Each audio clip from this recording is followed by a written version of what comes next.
So this is the Black Cat. Beware. And this is Deadpool. Hello!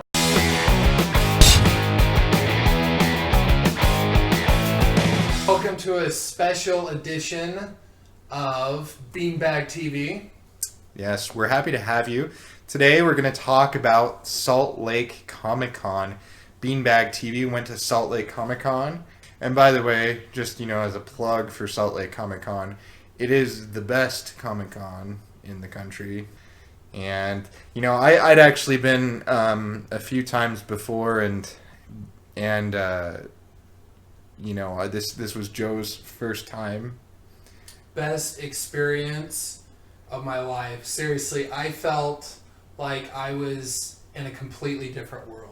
Yeah. And overstimulated. I was tired by the end of the week, but I highly recommend everybody go. And you'll see why. That's why we filmed all this, so that you guys can get as excited as we were. Yeah. Before we go to our footage and all of our stuff that we want to share with you today, our word of the day is Comic-Con. Comic-Con is a magical place filled with nerds, cosplayers, weirdos, and fat ugly people in skin-tight outfits. It's true. There I can't tell you how many 300-pound poison ivies I've seen. This isn't anything against fat people, it happened. I just wonder how they fit into those. Yeah, that's the thing. If you have a little bit of extra meat on your bones, pick a supervillain that's a little bit bigger. That's my suggestion, so that it fits and you don't have to get this really tight outfit and Yeah, exactly, just like that.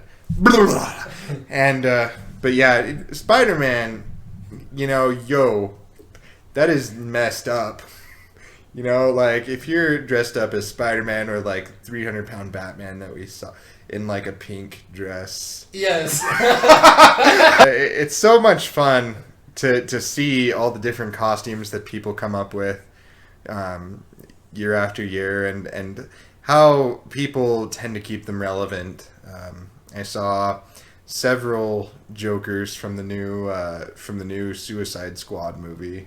Yeah, there was so many Jokers, so many Agent Carters, tons of Deadpool. This is your first time, going to Comic-Con. What would you say were the best things about going? It's hard to sum it all up. The panels are awesome. For that reason alone, because it's I paid about $78 for a 3-day excursion to Comic-Con. So I actually went 2.5 days because I had work, but the panels were incredible. I got to see James Dashner and Brandon Mole live, and I'll show some of that footage. Eric got to see Chris Evans live at a panel with Anthony Mackie. And Haley Atwell as well. Yes, and they just had so many things. They had stuff about writing. Eric wants to write a book. I want to write a book, and so we were able to just see some really have some really good insights. We got to see some magic shows. We got to have photos with famous people. Yeah, there was a hypnotism show as well. Yeah, that was funny. That was pretty great. But yeah, there really is kind of a buffet of things to do there. Everything from playing games to, celebrity, meeting and everything.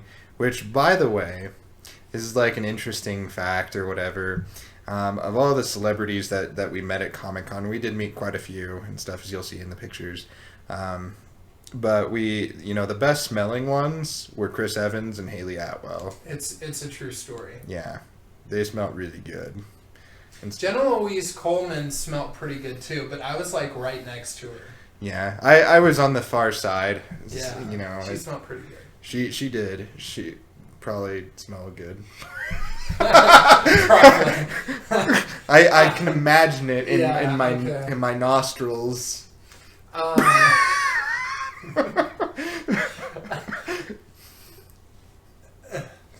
haven't heard that phrase before. I could have pictured it in my nostrils. The costumes. Some people went all out, so they must have had lots of money.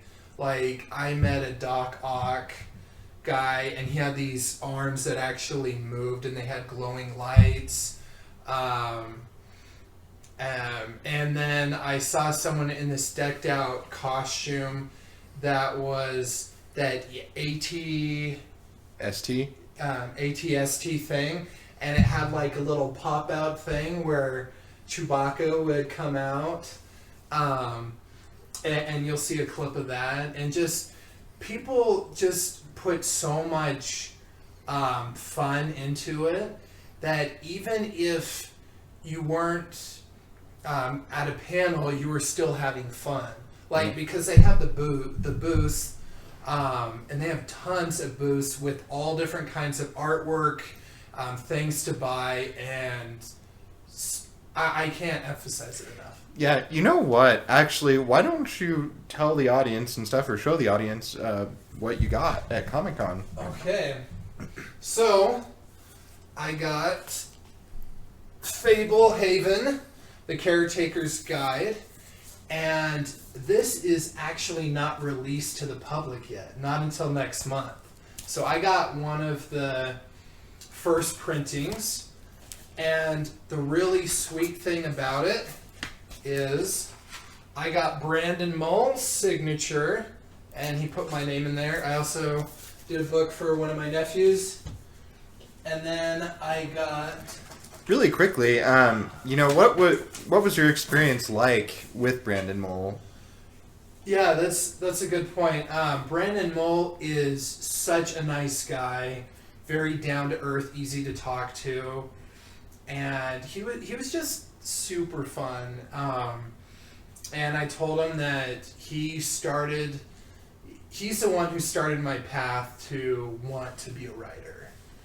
Inspired that, and then the person who continued to provide that inspiration, James Dashner, who wrote the Maze Runner series.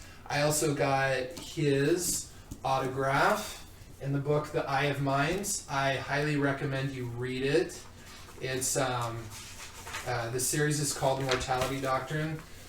There's James Dashner's signature.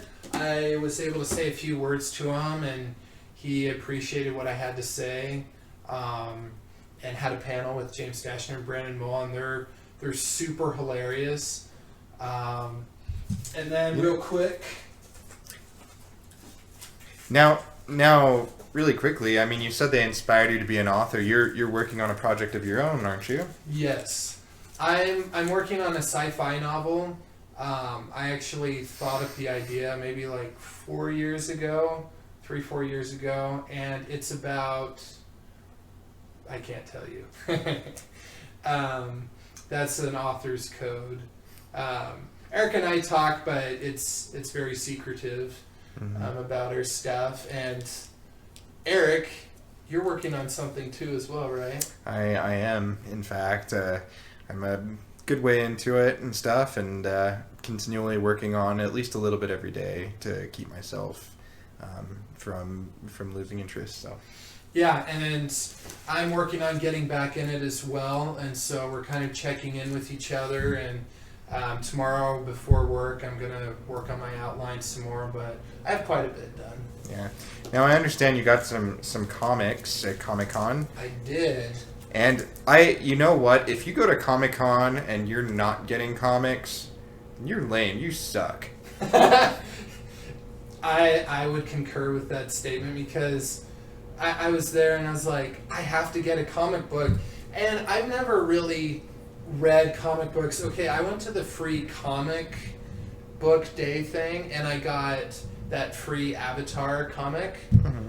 But and I didn't even read all of that one yet. But I did read a couple comic books now, so I feel like I can officially be a nerd. Mm-hmm. This has been really popular, the new Spider-Gwen series, and this cover is a variant art cover. Only 3,000 prints of this cover have ever been done, and I read the first one. It's different. It's fun, but I heard they're gonna kind of do a reboot of it. Not really, but they're gonna now that they've got so much attention that they're able to do a lot more with it. So that'll be coming out soon. My brother told me about it. He's into this stuff. I also got the special wedding issue of the Amazing Spider-Man from the original comic book series, because I thought that would be cool to get the comic where they actually get married. And then I will do this one next. I'll save the best for last. So I got 3 comic books here, and they're from not the X-Men, but the X Factor, but it deals with the X-Men and everything. And I have the first issue. This is the first issue that Apocalypse shows up in. That's pretty great because the X-Men Age of Apocalypse is coming out next year. Yes. And then this is all about Apocalypse. I didn't collect them all, but I'm excited to read those. But I realize I have to be super careful because I don't want to get anything on them. And then this is what I'm most excited about. So I got all 3 parts of the Carnage comics. Yes, they're the original ones, as I understand, correct? Yes. Part 1. I know there's a little bit of a glare. Part 2. And then part 3 to finish it out. So that is what I got. I also got a Kelly Kapowski t-shirt from Saved by the Bell. I saw it at one of the shops and I'm like, I have to get that because I saw that show as a kid. I've gone back and seen it before. It's cheesy, but it's like one of those childhood things. And she's really attractive. I'm pretty sure every young man had dreams of Kelly Kapowski when they were growing up. Yeah, it's pretty much a fact. I think she was one of my first loves. Yeah, me too, actually.